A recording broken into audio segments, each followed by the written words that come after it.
शहरातील प्रमुख रस्त्यांच्या विकास कामांना गती देण्यासाठी अमरावती महानगरपालिका प्रशासन ॲक्शन मोडवर आले आहे. कामांची गुणवत्ता आणि प्रत्यक्ष प्रगती तपासण्यासाठी मनपा आयुक्त वर्षा लढ्ढा यांनी शहरातील विविध भागांचा झंझावाती दौरा केला. यावेळी त्यांनी रस्त्यांचे काँक्रिटीकरण, पेव्हिंग ब्लॉक आणि प्रधानमंत्री आवास योजनेच्या कामांची प्रत्यक्ष पाहणी करून सर्व कामे दर्जेदार व पावसाळ्यापूर्वी पूर्ण करण्याचे कडक निर्देश संबंधित अधिकारी व कंत्राटदारांना दिले. आयुक्तांच्या पाहणी दौऱ्याची सुरुवात शहरातील अत्यंत गजबजलेल्या बियाणी चौक ते इरविन चौक या मार्गापासून झाली. या मार्गाच्या दोन्ही बाजूंना पेव्हिंग ब्लॉक बसविण्याचे काम पूर्ण झाले असून उपअभियंता दिनेश हंबर्डे यांनी आयुक्तांना कामाची सविस्तर माहिती दिली. वाहतुकीच्या दृष्टीने अत्यंत महत्त्वाच्या असलेल्या या मार्गावरील कामाची आयुक्तांनी बारकाईने तपासणी केली. प्रभाग क्रमांक 18 मधील दस्तूरनगर ते छत्री तलाव या 1000 मीटर लांबीच्या रस्त्याच्या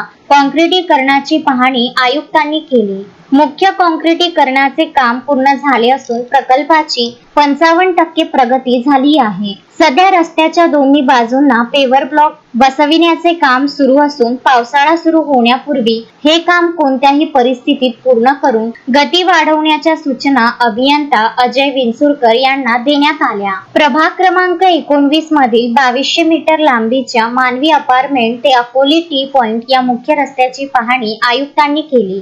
या कामाची 65 ते 70% प्रगती झाली असून उर्वरित 500 मीटर भागाचे काँक्रिटीकरण वेगाने सुरू आहे. हा रस्ता अत्यंत वर्दळीचा असल्याने काम दर्जेदार आणि अधिक गतिमान करण्याचे निर्देश अभियंता श्रीरंग तायडे व विवेक देशमुख यांना दिले. सातुर्णा ते अकोली रेल्वे टी पॉइंट रस्त्यावरील तांत्रिक अडचणी दूर करून काम पूर्ण करावे आणि रस्त्यांवरील अनावश्यक बांधकाम साहित्य तातडीने उचलून मार्ग मोकळा करावा असे आदेशही आयुक्तांनी यावेळी दिले.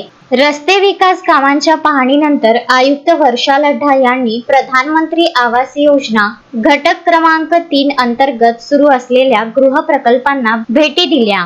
आयुक्तांनी सदनिकांमध्ये राहण्यास आलेल्या लाभार्थ्यांशी प्रत्यक्ष संवाद साधून बांधकामाची गुणवत्ता आणि पाणी विजेच्या सुविधांबाबत विचारपूस केली. काही मूलभूत सुविधांच्या कामात होत असलेल्या विलंबाबद्दल त्यांनी कंत्राटदार व विकासकांवर तीव्र नाराजी व्यक्त केली आणि उर्वरित कामे तात्काळ पूर्ण करण्याचे आदेश दिले. या पाहणी दौऱ्यात अतिरिक्त आयुक्त शिल्पा नाईक, उपायुक्त नरेंद्र वानखडे, सहाय्यक आयुक्त भूषण पुसदकर, धनंजय शिंदे, उद्यान अधीक्षक अजय विंचुरकर, मालमत्ता अधिकारी सचिन मांडवे, लक्ष्मण पावडे, उपअभियंता श्रीरंग तायडे, विवेक देशमुख, शैलेश बोरकर, कंत्राटदार, नगर उत्थान PMCचे प्रतिनिधी, ज्येष्ठ स्वास्थ्य निरीक्षक, आरोग्य निरीक्षक व इतर कर्मचारी उपस्थित होते.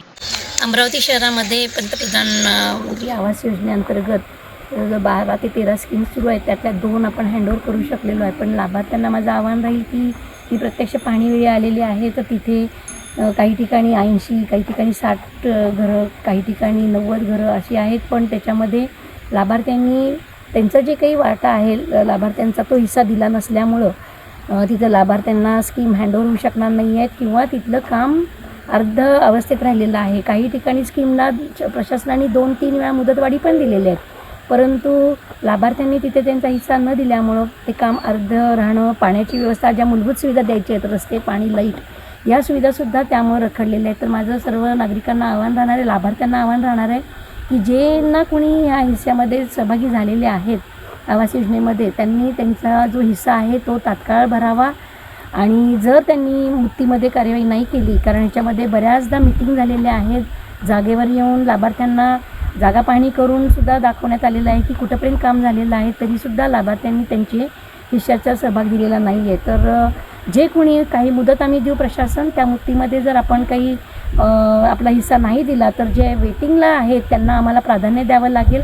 कारण याच्यामध्ये पावसाळ्यापूर्वी हे काम होणं आवश्यक आहे आणि ह्या स्कीमसुद्धा हँडओव्हर आवश्यक आहे. ज्या हेतू शासनाचा आहे की पंतप्रधान आवास योजनेमध्ये ज्यांना घरं मिळायला हवी होती तो मूलभूत हेतूच याच्यामुळं बाजूला सारला जात आहे. तर माझं सर्व लाभार्थींना आव्हान आहे की त्यांनी तात्काळ, कारण याच्यामध्ये बँक आणि प्रशासनाचा जेवढा काही मदत करण्याचा भाग होता तो प्रशासनाने केलेला आहे. तुमच्यापर्यंत बँकांनासुद्धा आणलेला आहे तरीसुद्धा तुमच्याकडून अद्याप हिस्सा दिला जात नाही. तर माझं शेवटचंही आव्हान राहील की आपण 10 जूनपर्यंत जे काही आहे तो आपला हिस्सा भरावा, अन्यथा आम्हाला अन्य लाभार्थ्यांना किंवा वेटिंगच्या लाभार्थ्यांना इथं आव्हान केलं जाईल.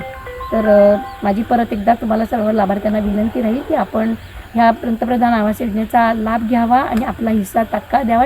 Vidarbha news bureau, Amravati.